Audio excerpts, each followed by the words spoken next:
Hello, in front of me I've got Nissan X-Trail.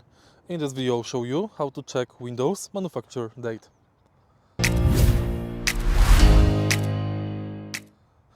To check Windows manufacture date, take a look at the, for example, rear window. Right here we've got this sticker. It's not visible here, so let's take a look here.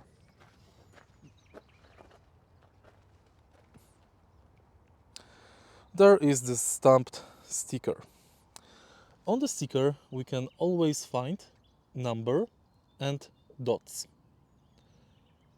Number represents the production year and dot represents the month of production. In case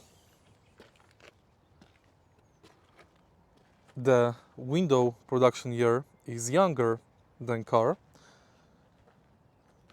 you can think that the car was damaged and the windows were replaced.